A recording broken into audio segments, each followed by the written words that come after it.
Over the past 8 weeks, a silence has fallen over Downsview Special Needs School. The virus virtually emptying previously packed playgrounds, their specialist care confined to only a few.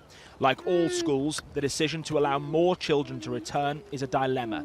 But here, where they teach the most vulnerable, the stakes feel so much higher. Many parents are on the edge. It's me who has to say, child X comes, child X doesn't come. And that is the judgment I have to absolutely live with professionally and personally, because if I say no, I know what I'm consigning a family to for potentially a protracted period. If I say yes, then am I exposing other children, their families, my staff to the threat of a virus which does kill people? 5-year-old Ernie has been at home since March. He's non-verbal with epilepsy and a range of additional needs, and his mum is desperate for him to return to Downsview. Until you have a child that has additional needs, you don't really understand how hard it is. I don't have the skills to be a physiotherapist or an occupational therapist or a speech and language therapist. I can only do what I can do. This was Downsview when we last visited before lockdown in March.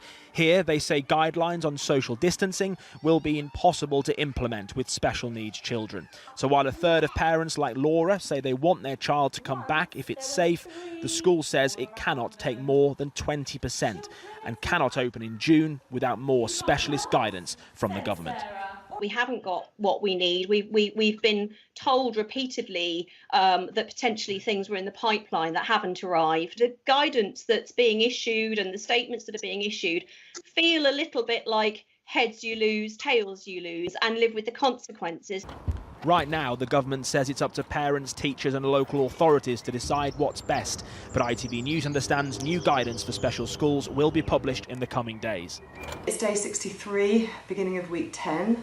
But parents also need extra support. Pippa is trying to homeschool her son Leo, but with Down syndrome, autism and respiratory problems, he needs 24/7 care. I find it very hard to imagine Leo going back to school before next spring,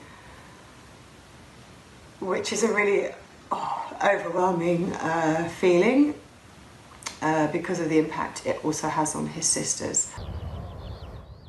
An extra £37 million is being given to children with complex needs, but with no end in sight right now, some children are paying a heavier price than most.